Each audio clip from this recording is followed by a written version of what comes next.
This is the Skin Science Podcast. I'm Dr. Thomas Hitchcock, and here we'll investigate everything skin science and dissect it from a scientific perspective, analyze it from a medical perspective, critique it from a consumer perspective, and give insight from an industry perspective.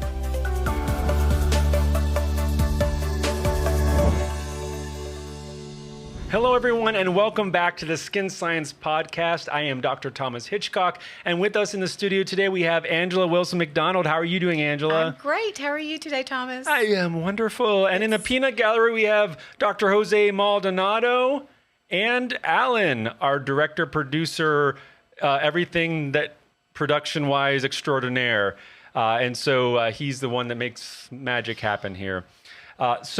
Today, it's just the four of us. We're just having a little powwow, and we thought we might do this a little more often where we talk about certain things that we feel we need as far as education to the general public, even to our physician partners, on things that we create that are central to what Crown Laboratories creates. And one of the number one things that's on our minds right now is the brand BIOJUVE.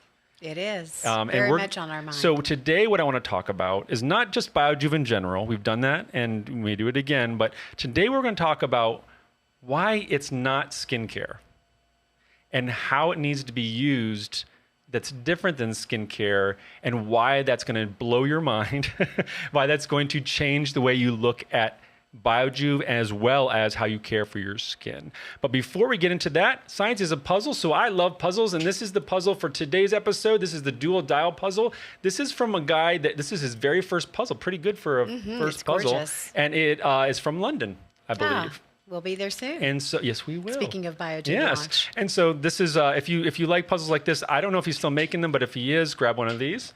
And I think we used to have a television in my house that looked a little like that. Yeah, back in the... No, don't say it. Don't say it. Actually, this looks more like a radio, right? It does. Yeah. Like the old-timey radio. Did not have one of those in my house. Thank you, Thomas. We had transistor radios. Yeah. Anyway, okay, so to BIOJUVE. So I think the thing we were talking about earlier was what are some things that we think people should know that they don't know yet? Because a lot of times when we talk about BIOJUVE to people that are even in our industry or to people, just general people on the street, they're like, oh, it's a skincare. And I always correct them and say, no, it's not skincare. We all correct them and say, no, it's skin biome care. Here's how that's different. Exactly. And so I want to see if we can explain it. I'll start with you, whether we can explain it in a way that a general consumer and then everybody past that, whether it's industry, whether it's a clinician, can grasp why is it different? And then we'll get into how it's different, like the logistics of the actual formulation, how it works, and why you can't just slather it on the skin and expect it to just work magic. Right. So why, Angela, tell us why. What is the difference between skincare and skin biome Well, care? I'm glad you asked, Thomas. That is where we focus every day. In skin biome care, the difference is when we think about traditional skincare products, have done a great job over the decades of targeting skin cells, trying to use specific delivery systems to get to the targeted cells to create change. And some products better than other, but in general, traditional skincare has done just that. In the process, those products did not take into account the microbiome. So that particular person's personal ecosystem, that balance of good to bad bacteria. And what we now know, us intimately, through over almost a decade of research, is how important that factor is. So what biome care takes into consideration not only the traditional skin cells and affecting them, but also keeping in mind also and leveraging the skin's natural ecosystem, the microbiome, leveraging changing that bacteria, that ratio of good to bad bacteria so that it's optimal for the skin, and also the environment that houses it all, the moisture, the pH, so creating the proper environment so that microbiome can be balanced and can actually be leveraged not only for skin health, but also to change the visible signs of aging. So what we like to say at Crown Aesthetics is that skin biome care is the most complete way to care for the skin because it encompasses skin cells, the microbiome, and the environment that houses it all. Right. How did I do, Thomas? You did great. I do think one thing that you are really good at is bringing it down to the level where people can grasp it, and then I get a little upset because there's certain parts that are a little bit not actually 100% correct. Are they reductive? Yes, they're a little reductive. Like for instance, you talked about good versus bad bacteria, but what we need to make sure people realize is not just bacteria in the skin. There's yeast, there's other things, there's virus, and those all play into it. And so when you think of it basically like if you think of your body like a planet. Okay. And you have the inhabitants on the planet. Okay. You have the planet itself, the crust of the planet. And then you have, the environment of the planet. So you basically have the atmosphere with the temperature, the right mixture of gases, rain here and there to make water cycle. And then you have the inhabitants, which are the people, as well as the animals. And you have the plants, which is the food source and they're kind of, some eat the animals, some eat the plants. Yes. And then you have the actual soil, the actual crust of the earth that makes up the earth, which actually has many, many layers that go down all to the what we think is the molten core.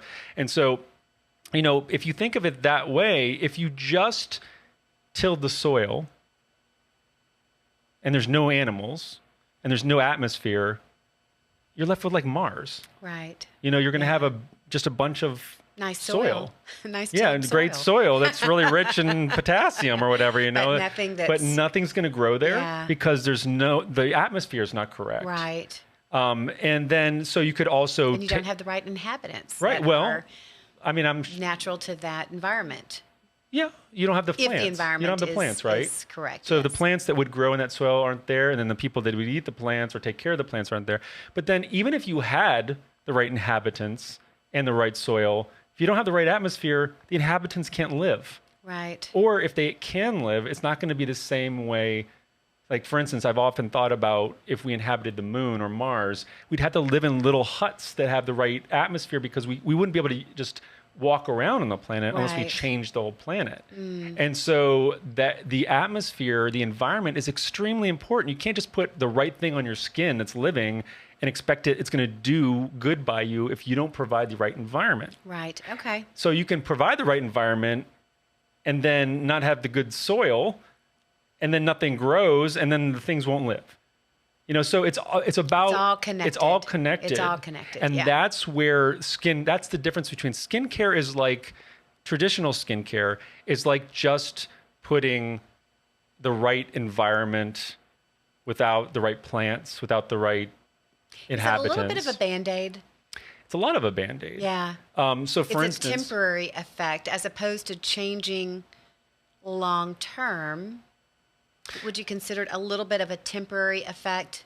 So yes, I would, but it really comes down to why do we even use skincare products? And we, of course, use skincare products as a generic thing because there's all sorts of them, right? We have peels, we have soaps, we have, moisturizers, we have serums. And we have physician dispensed, we have retail stores, we have groceries. There are tens of thousands of products that you can choose from. Tens of thousands. Very confusing because some of them use the same ingredients. They use mixtures. Some went up. Some have 50 ingredients. Some have 3. It's like, so what is good for you? What is not good for you? The real question is, why are you using it in the first place? And that's really where, again, skin biome care gets down to the fact of we live in a modern world. It would probably be better if we didn't do anything to our skin and just left it alone. But we live in a world that's filled with pollution. We live in a world where we're wearing makeup, where we have, we have to put sunscreen on if we want to protect ourselves from the sun. We have a world where, we basically are coming into contact with things all the time that we normally wouldn't if it was, in a rural area. So there's just all sorts of things that we do to our skin. We overwash, we're constantly washing ourselves and bathing. We do a lot wrong, apparently. Well, yeah, I don't want to call it wrong. Based on the information that we have, though. So I think what we're doing now in terms of it's imparting new information, new advancements in science to get people thinking about how actually they're treating their skin. Well, yeah, let me finish my thought. Okay. Well, because I was going to say we're doing all those things, but what that does is it takes our skin away from the way that it is naturally meant to produce. Like when we wash our skin, our body's going to react because our body has mechanisms in each of our cells that say what's going on around me and how do I adjust to this, what just happened. So if I scrape my skin, the body is going to react based on the injury. If I wash my face and strip all the oil and bacteria off my face, the body's going to react to that. And so will the bacteria, actually. And so that's part of what you said, which is not just the skin reacts to it, the whole ecosystem is going to react to it. So the bacteria will react by secreting certain things, which will affect the skin and the environment. And so there's things that happen. It's more complicated than just the skin heals itself. Things happen in cycle. There's a whole cycle around things. And we can't get back necessarily to doing nothing, but now we're in a modern world where things happen. So how do we get back to this homeostasis, this symbiosis, this ecosystem that's in balance? And that's the whole idea behind BIOJUVE, is getting back into balance with your whole skin biome. So how do you do that? Yeah, that's the question, and I think some of the things, topics we want to address today are kind of the more practical terms of what does that look like when you are transitioning from traditional skincare that have historically targeted skin cells, and now all of a sudden you're not only doing that, but you're also leveraging the skin microbiome. You're also creating a different type of environment on the skin. And what can you see? We all know that, for those of us in the skincare industry, we know that historically when we've transitioned from one skincare regimen to a completely different regimen, we can see some transient effects. Right. Usually that are short term and go away, right. i.e. transient. But it seems like with BIOJUVE, there's a little bit more we need to think about, because we're not only transitioning to a new regimen, but we're actually for the first time starting to rebalance the skin's natural microbiome and change that environment. Natural biome, not just the microbiome, right? And and change that environment. So maybe there's some other things that we have need to consider beyond what we've had to consider as we've just moved from traditional skincare line to traditional skincare line. Yes, and one thing that I was going to mention that I forgot was talking about things like, we were saying, why do we use the skincare products that we do? So for instance, a moisturizer, why do you use a moisturizer? Well, a lot of women probably use them as they get older because they produce less oils, which makes their skin drier, and so they use that to augment, keep their skin not as dry. The fact is, though, most people use moisturizers even when they don't need them, and that makes their body produce less oils because your body says, if I'm already moist, I don't need more oil to seal in moisture, so therefore I'm not going to produce more oil. And so therefore you are addicting yourself to certain things. So when you use certain topicals, it affects the physiology of your skin via the way that you're affecting the biome. The feedback system. We talked about that with Skin Pen too, about putting the right topicals on post Skin Pen while the skin's remodeling can actually trick the skin into stopping to produce some important things or having some important effects, i.e. remodeling, because it feels like everything's intact. We've artificially sent the signals that everything's intact, my barrier's intact, so no need to rev up those repair mechanisms, I'm good, which is working against exactly what we're trying to do with the Skin Pen in particular. Right, and like for instance, there's certain aesthetic procedures like ultherapy or fractional RF, like some of those devices use the microneedles and put the RF into the skin that cause fibrosis, basically, which tightens tissues. And if people take anti-inflammatory medicines with it, it doesn't work as well because people don't get that it's the inflammation that causes the scar tissue that causes the tightening, and it's kind of against what we're normally thinking is we normally don't want scar tissue to form. But when you're doing certain modalities that you are trying to get lifting, those things require scar tissue to form in order to work properly. And so these are the things that, the reason I mention that is because when it comes to topicals, people don't get there's a cause and effect. If I put a retinoid on my skin, there's going to be an effect. It's not just going to get my wrinkles to go away. It's going to change part of the ecosystem of my skin, especially if I'm using it chronically, not transiently. And so that's one of the things that for skin biome care, it's about trying to break the bad habits and get back to where we can be synergistic with our biome. And so let's get into why you have to use skin biome care differently than skincare. Yeah, and I want to get back to that topic too of what it looks like to transition from traditional skincare to skin biome care. Okay. So how do you want to start this one? So let's talk. Let's just say, okay, what's the difference here? And so the number one thing that I think people don't quite realize when they first start using the heart of the BIOJUVE regimen, which is the living microbes, right, is there's a little bit of probably baggage from these many past years, maybe a decade of people using words like probiotic and microbiome technology and using them in ways that aren't quite correct. And so for a long time, people were saying probiotic when it was actually, there was no bacteria in there or they weren't living bacteria or whatever. Let's not get into all that. But regardless, I think consumers don't quite understand the dynamic because it's not something they're really exposed to. So they get yogurt, for instance. Yogurt has live cultures. And so if you say it's like a probiotic for your skin, they're going to say, oh, so this thing I just slather on my face has live cultures. But the problem is yogurt's refrigerated. Why is it refrigerated? To preserve the living bacteria within the yogurt. Yes, and how does it do that? Well, because it's when you lower the temperature, the bacteria don't grow as fast. And when the bacteria grow fast, they're going to consume all of the nutrients and then it'll just die. And then it'll spoil the food.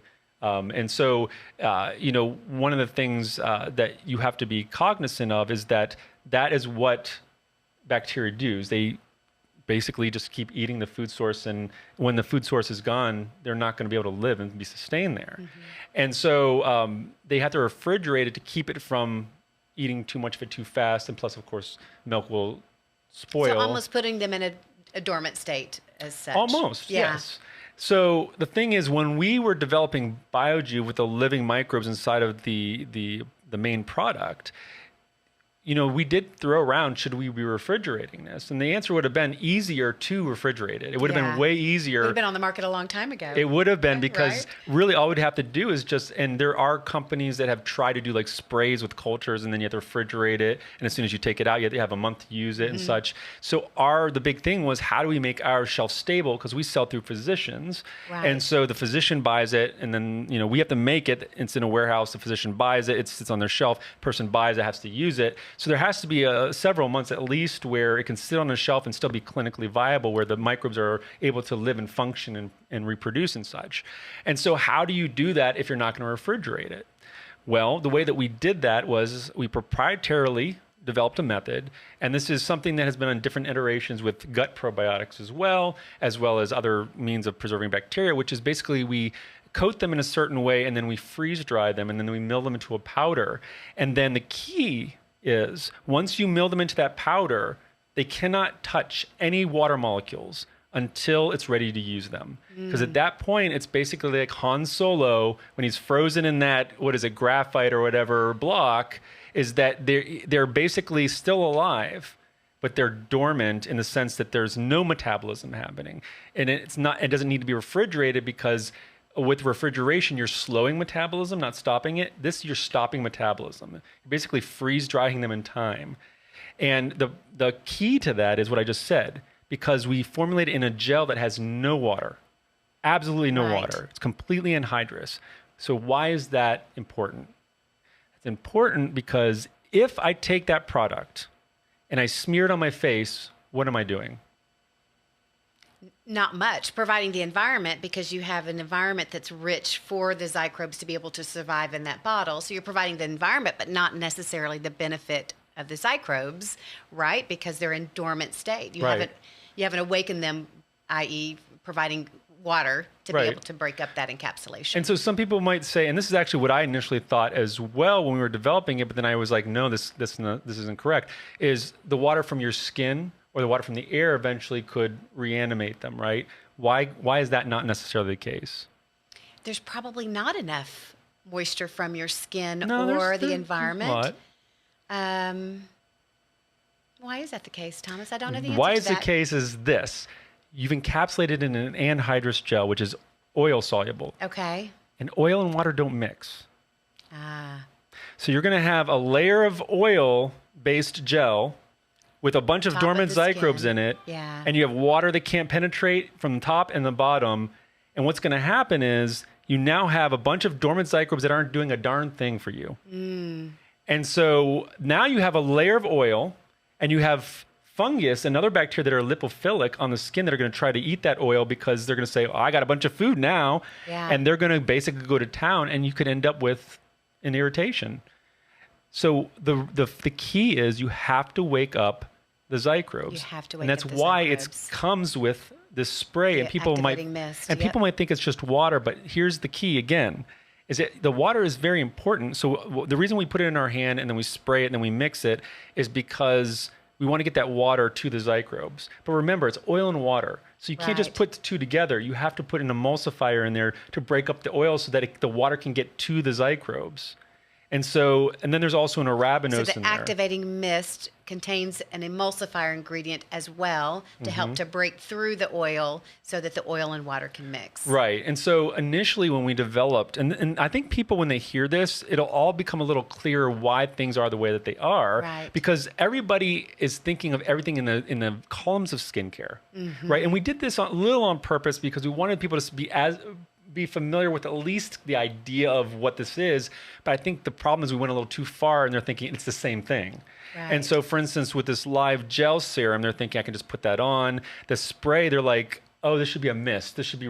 But the thing is, most people realize very early that when you spray it, it's not so pleasant because it's a little Right. harsh Yeah. when you spray it on. And so you feel it.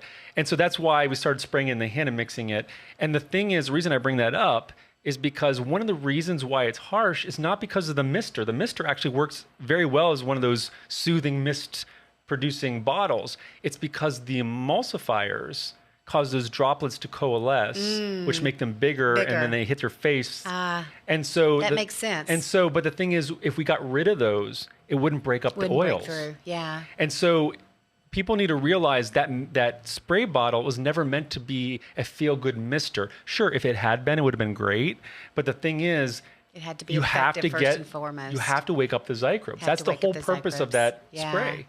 And so we could have put it in a dropper. We just felt that the mister was the most convenient way rather than having to unscrew something Yeah, else. And right. so basically you spray several pumps. And I tend to err on the side of more sprays than even we put on our packaging because I want to make sure they're all woken up. Like we said, explaining to people in concepts that they're familiar with. Yeah. But the problem is, if you don't go the extra mile to say why it's different, then they use it the wrong way. Right. And I think that's where, for the spray, for instance, when people are like, well, I get this because it's supposed to be one of those misters, they're not going to be happy with it.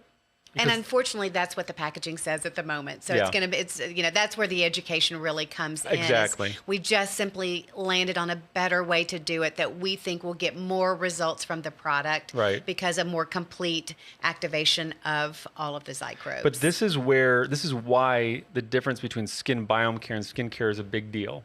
It's why when we say it, we're not just splitting hairs. It's not an eye roll like you're just trying to trademark something. We do it for a reason because it is different. You have to understand the way it works. Yeah. Otherwise, you're not going to get the benefit from it. You could full actually get worse benefit. results Yeah. if you don't use it the correct way. And that's where, I think there's always been a little bit of hesitance for people, like how logistically are you going to get this to the market, over the 10 years that we were developing it, because it is different. It requires a It is whole new way of different. thinking of things. Yes, it does, And for so, sure. but the thing is, we have seen such stellar reactions and results that when people get it, it changes everything.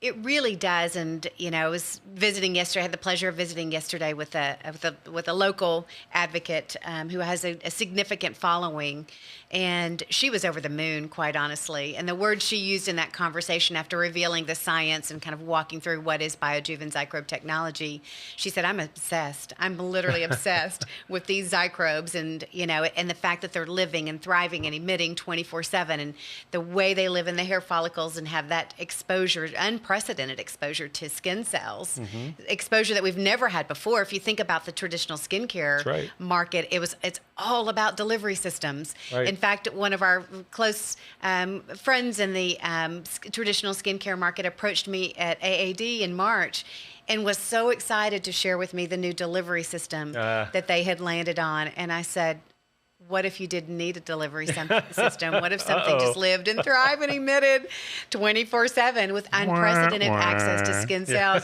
He did. He a little bit kind of folded up his package and stuck it back in his bag. But, that's where we are. But it is understanding that and understanding how it's different and how, what that transition from traditional skincare to skin biome care is going to look like. Yeah, so tip you're right. number 1 is understanding the importance of the activating mist with just 1 pump of the Living Essentials serum and mixing that together. You can actually feel what's kind of exciting is you can feel the granules. You called it what? You break it down into the Xycrobes down into a powder?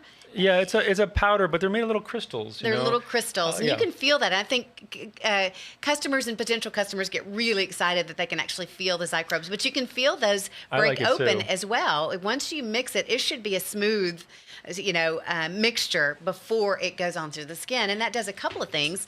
It also really allows you to apply that to the skin more readily as well. It's going to go further. That 1 pump on me with somebody the size of my face is going to do face, neck, and onto the upper décolleté with just 1 pump. There are hundreds of millions of Xycrobes in 1 pump. That's so exciting. And so that's where, I think... You just don't need more than 1 pump. You don't really know. I mean, could you use more? Sure, but it's not a cheap product, and so you want to make sure you're using it correctly, and then... it's just like we were talking about before. The microbes, you can only have so many microbes on your skin. There is a limit because there's only so much food. If you don't have food, it can't live. And so if you wake it up and there's no food to keep it going, it'll just die. It'll just crap out. Well, and that's a technical term, right? Crap out, I thought it was poop out. Was that my version of crap out? I guess.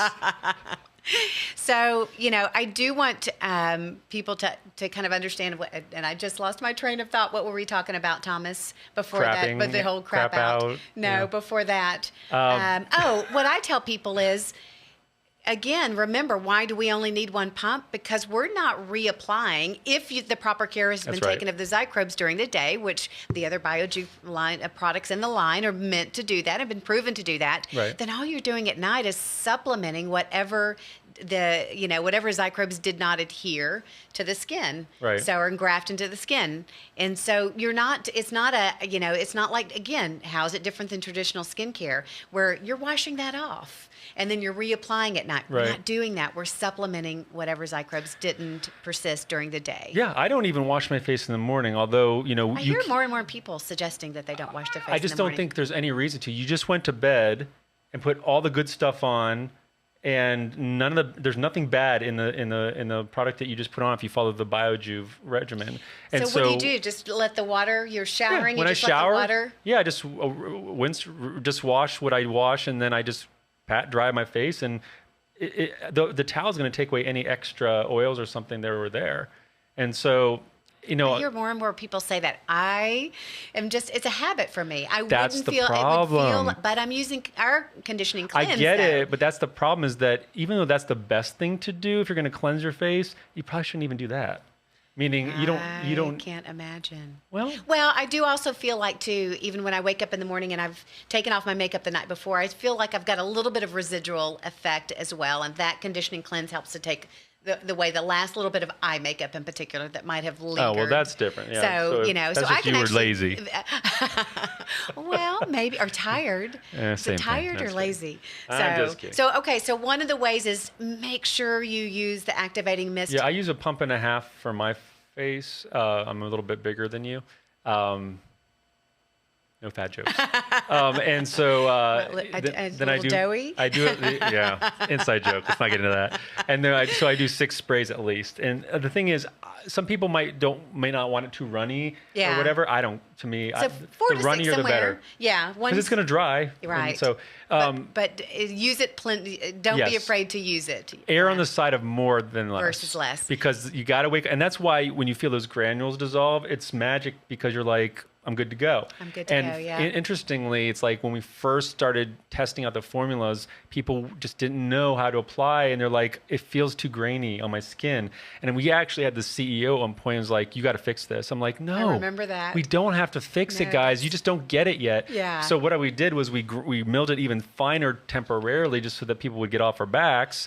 But the thing is, that's actually a benefit, is that you can feel it because you can feel it go away. Yeah. The thing is, though, people were applying it to their face first, and they didn't like the feeling of it's exfoliating. When I'm like, well, then that's why just put it in your hands. And people resisted that at first, but now everybody does it, and they get why it's better to do it in the hands. So bottom line is, if you do see, if you're transitioning from traditional skincare to BIOJUVE, in particular using the Living Essentials Serum and the Activating Mist, which you wouldn't use the line if you didn't use that product. That's the product with the technology and the innovation in it. So just understand that if you're not, using and doing the instructions that we just talked about, that you might see some transient reaction in the skin. And I think you provided the why of what that is. The Xycrobes aren't awakened. Now you've applied a lipid-based product onto the skin. It's gonna trap some things. Again, that balance of the ecosystem. We can assure ourselves that if we're properly activating the Living Essential Serum, that we're going to have that proper balance of the ecosystem. Right. Okay. People just need to realize we did not take something off of the shelf from some ingredient manufacturer and slap a label onto it. Yeah. This is something that is not found in our industry. We have created something that nobody else has, so why would you know how to use it? Right. It's up to us to educate. But that's what I got to drill home, is that people, even some of our own colleagues that were trying it out, refused to give up certain habits, and wouldn't accept that that's why they're having reactions, is because this, you have to think about, how is it working? How should you transition from the habits you have to the ones that you should have? And sometimes it's about just realizing that, like you were saying at the beginning, which is we're learning more. Every day.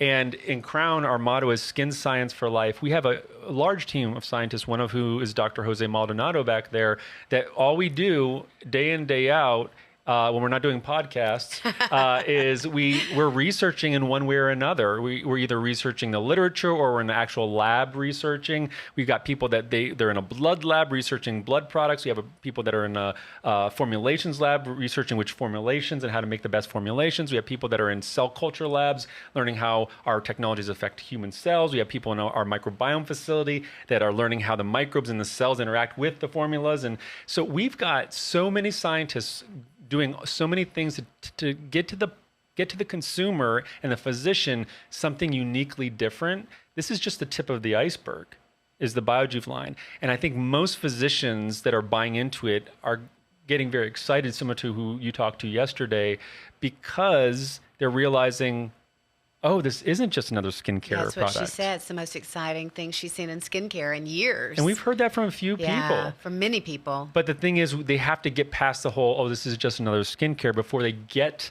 to the, oh, shoot, I really was wrong. Because that's immediately what people think. When we say we have this product in a bottle, they're like, oh, I don't need any more skincare. Right. And one of the problems with consumers is going to be, I've walked into practices and literally the walls are lined with bottles. Yes. Like hundreds and thousands of bottles. And if I was not in the industry, I'd be like, I have no clue which one to buy. Right. And then you see BIOJUVE, which only has a few SKUs, just stuck in there with that. It's like, how would a consumer know? They wouldn't. Right. They're not. There's no way they could know unless we educate. And that's why I wrote the book with Doris. That's why we're doing the podcasts. That's why we're doing PR. We're talking with editors to try and get them to understand so they can put out pieces on that. We've had some success with that, and even more to come. We're trying to get out there that this is not skincare. That's why I thought this was a good topic for today, and why I want to just keep hitting it with a hammer. Yeah. Because I think people need to get, it's not me just trying to market something that I have investment in. It's, as a scientist, this is different. There's a reason I spent a decade of my life to this. If it was another skincare product, I'd be ashamed of spending a decade of my life on this. You would have never done that. I know you better than that. So let's get back to, kind of what it looks then to transition to skin biome care. So we talked about the best use of the innovation of the line, which is the Living Essential Serum and the Activating Mist. I think we've got that covered.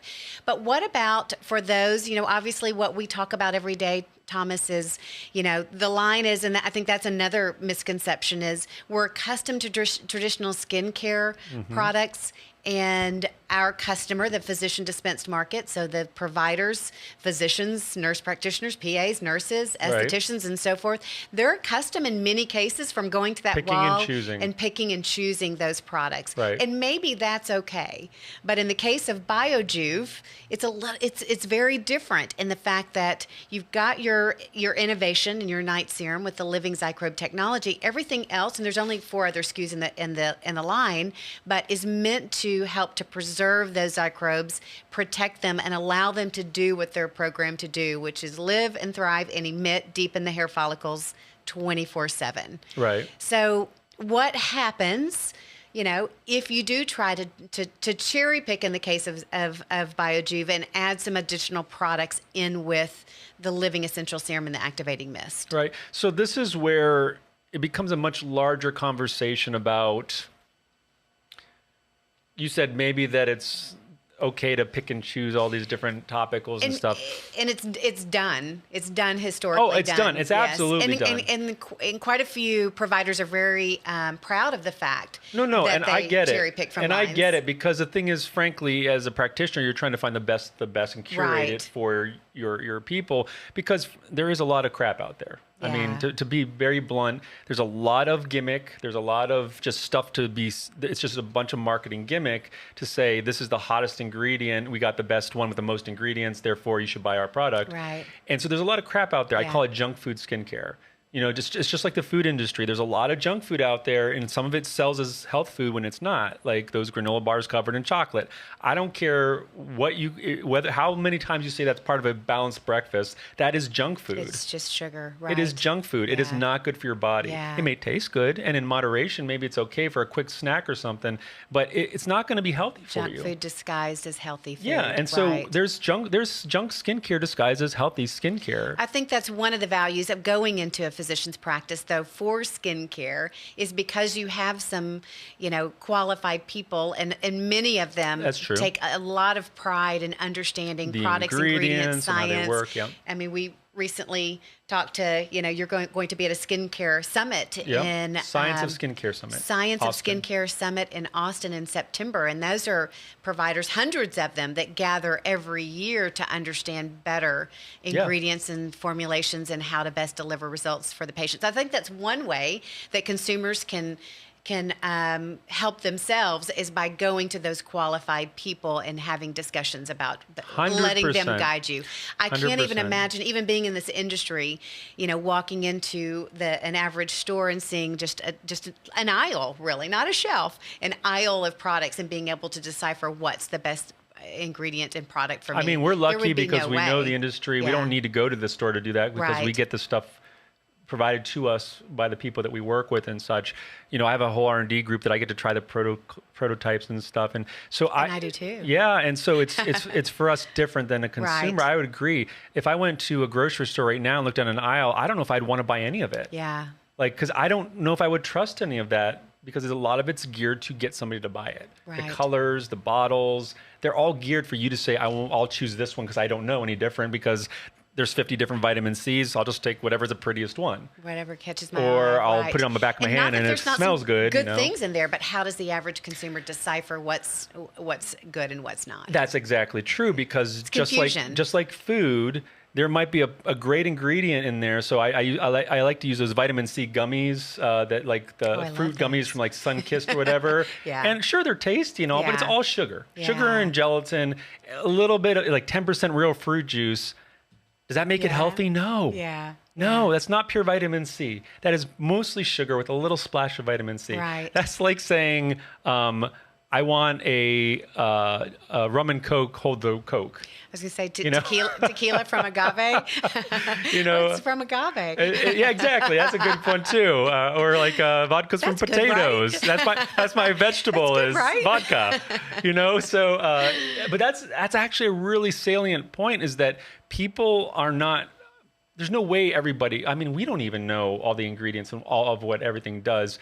But what we do know is that in order for us to really be especially the physicians that sell it, they want to be ethical. They want to say, I endorse this because of this and this. They're going and to this. put their name on it. They're going to do the research. Right, That's the exciting thing about our industry, Yeah. especially in medical aesthetics, of working with the people that we have the pleasure of working with every day, the customers, the practices, is the great majority of them, they want to do right by their patients. Yes, and there's And they're going to do the research and take the time. right, and so they're going to curate each of those bottles, but the fact is, one of the things we're learning, and we just talked with Doris Day on our last podcast about this, which is, she tries to look for things that can, use less products to get, as many of the good things done at once. I think there's few ingredients you really need to add to your skin. But there are certain ones, so let's try to consolidate it to as few SKUs as possible. And the reason for that is that, each one that you use has binders and carbomers and film formers and preservatives and emollients. A lot of other and ingredients humectants. besides active ingredients. A lot of things Yeah. other than the vitamin C or the Right, vitamin A. And so you're layering all this stuff on, and that's like you saying, I'm going to eat 10 meals to get 10 different nutrients, rather than just trying to get as much of the nutrients into one meal. nutrient-dense meal. Great analogy. And so that's a problem. Yeah. And It can be a problem. it can is a result problem in because you're basically, if we're going to worry about the environment of the skin, it's like saying I need water in the atmosphere because we need water in our air, but saying I'm going to just flood the earth and have it all water. I have plenty of water. Then you'll have plenty of water, but no people. Nothing else. Yeah, nothing else. And so you have a lot of fish, but no Yeah, people. yeah. And so this analogy kind of works out in the sense that, that's where we have to be careful. And so when with BioJuve, people are like, well, but I'm used to curating. So how do I get the living technology. I get even the cleanser. I believe in it. I believe in skin biome care. Yes. I believe in the How do I Xycrobe make technology. it fit into what I already know? Yeah.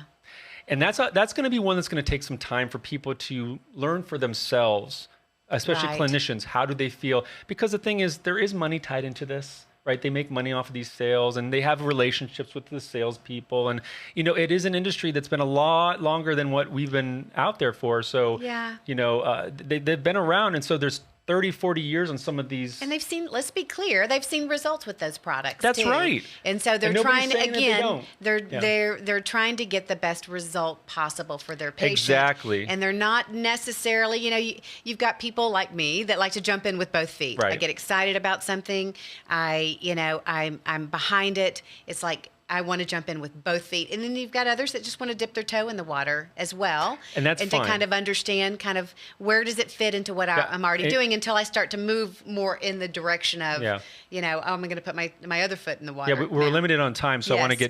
get to the salient points. But the thing is, we get it. Right. We get that people want to curate, and we get that over time you're going to find a way to find the best formulas to go with the BioJuve technology. We've made a set of products so that you don't have to ask the question. You can just Right. use them together. But if you want to curate, we can't necessarily guide you because we can't vet every of the 10,000 different bottles that you might want to curate from and say which one's good, which one's bad. What we can say is if you understand the concept behind skin biome care, we think it will change what you curate. Yeah. Because you'll have to say, well, Start how does asking that mess with the questions. microbes? How does that Right. mess with the environment? How does that mess with the skin? I know this particular vitamin C is great for skin cells, but what about all the other stuff in there? How does that mess with the Xycrobes or the Right. microbes or the environment?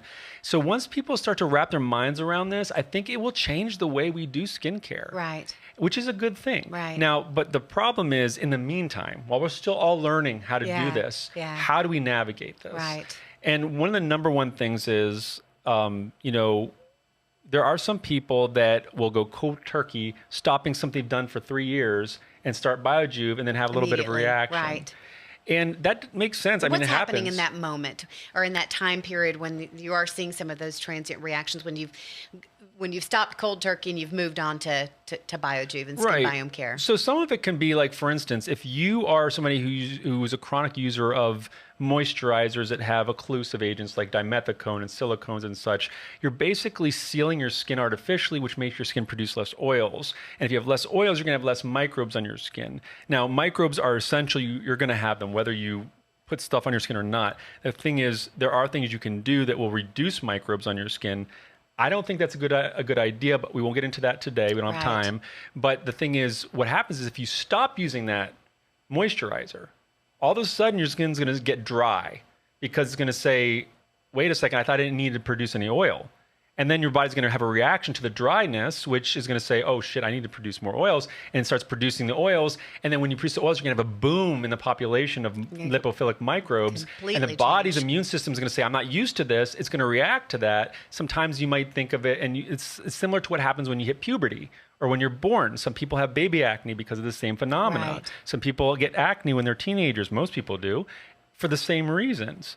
Because it's not that the bacteria is an issue necessarily, it's because the body's just not, it has to say what's good, what's bad, Right. why is this happening, why is this change? So for me, I think you should always wean yourself off and wean yourself on to a okay. new, So whether what it's does that look BIOJUVE or like? not. So in my opinion, what I would do is I would just switch one day a week to a new regimen. And then the next week, I would switch to 2 non-consecutive days a week. And then the next week, 3 consecutive, and so on and so forth until I've completely switched over. And that way the body's had time to lose the addiction a little bit and gain the familiarity a little bit with a new way of doing things. So in other words, specifically, if somebody's trying to incorporate the Living Essential Serum and the Activating Mist into a current regimen, you would suggest, obviously nighttime regimen. In some cases, actually daytime as well. It's not that it can't be used in the daytime. That's right. We have just positioned it at night That's because for another conversation, that's yeah. another conversation. But it gives that the Xycrobes that 8-hour kind of uninterrupted period with nothing else on the skin, time to engraft and adhere and so forth. Right. Again, there's reasons why we did all this. Right. We don't have time today. We to don't have discuss time to everything, do all of that. But so you would suggest, let's take a patient, for instance, that's using retinol at night. Don't immediately stop your retinol cold turkey. That's right. But incorporate the Living Essential Serum and Activating Mist every other night initially, or once, Yes, the thing slowly, is, every third night. Every physician's going to eventually come up with their own way of Right. transitioning. What I will say is you can stop everything cold turkey and start. And maybe they're just going to be fine. And you may be fine. Right. But the thing is, don't be surprised if your skin freaks out a little bit. And part of the weaning process allows your body to acclimate. So it's just a way of you can take the leap, or you can say, oh, my body's reacting. Let's slow it down a little bit and it also depends on how you heal, how old you are, because as we get So older, many unfortunately, we don't factors, bounce back right. as quickly. So I would say that's the other thing, is that people have to understand when you switch the whole ecosystem of your skin, it's your body will react. Yeah. It's just going to happen. Right. We can go back to our world analogy. We just don't have time. So we'll leave it at that because we're over time. But I don't know. You have any last things to say? Yeah, I would just say that, this is not unlike traditional skincare. Again, I was working, one of our territory managers was in the office this last week who sold a very popular physician dispensed skincare line. And she said, based on the products in that line, it took 6 to 8 weeks to really get to the point where the skin was acclimating to those new products. Right. So, in the case of biome care, there's some other factors. I hope that we were able to explain that today. Some other things that are going on beyond just switching from a traditional skincare to traditional skincare that people have to take into account. But if they follow a few simple suggestions, that can lessen that risk of some type of transient reaction. Yeah. We're going to have a whole episode on retinoids and probably the next one we'll dive into that. And I think we have somebody that will be really good to dive into it. I think that will also change the way people look at retinoids. Right. We won't do that today. But I will say some literature that Dr. Maldonado back there had provided me. There was a review paper that was talking about how retinoids actually take quite a while to actually show some of the results that people equate with retinoids. And so it's one of those things where there's delays in both when you come off a retinoid as well as when you go on a retinoid, when you will see certain things happen. So that's with skincare in general, with topicals in general. That's observed. But the interesting thing is with the BIOJUVE regimen with skin biome care, we see pretty quick, a lot of times, responses to to the basically rebalancing of the biome. Mm-hmm. And that was something we didn't understand why at first, but we're now understanding a little bit more of the body wants to be in balance. And if you let it do its thing, it's better than any skincare ingredient on the market. That's the reason why that's the subheading of the book, or subtitle of the book. It's a great subheading. Which is called Rebooting the Biome, available on Amazon. Buy it today. All right. Yeah, it's a fun topic. Always fun to discuss BIOJUVE and Xycrobe technology. Yeah, with you, Thomas. so real quick before we go, Alan, what have you learned today?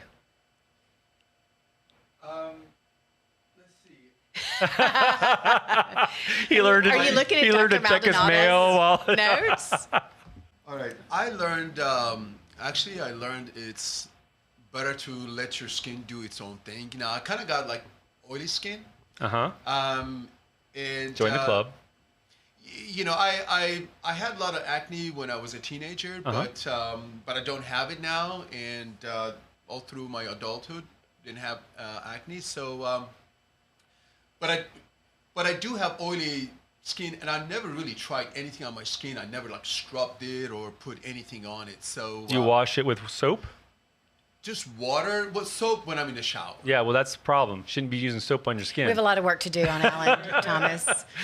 We'll talk to you after this, Alan. Yes. Anyways, Jose, any last thoughts on what we talked about? Yes, hopefully we can do a future episode on what's one of the greatest products that the technology is doing is producing these short chain fatty acids, and why we're seeing some of the improvements. It's a good one. Yeah, I was seeing myself. I've been using one of the products, the ferment. I don't know the commercial name for Biome it. Support Complex. There you go. He's not in marketing. He's our, Yes, one of our scientists. our scientists truly aren't on the commercial side of the business.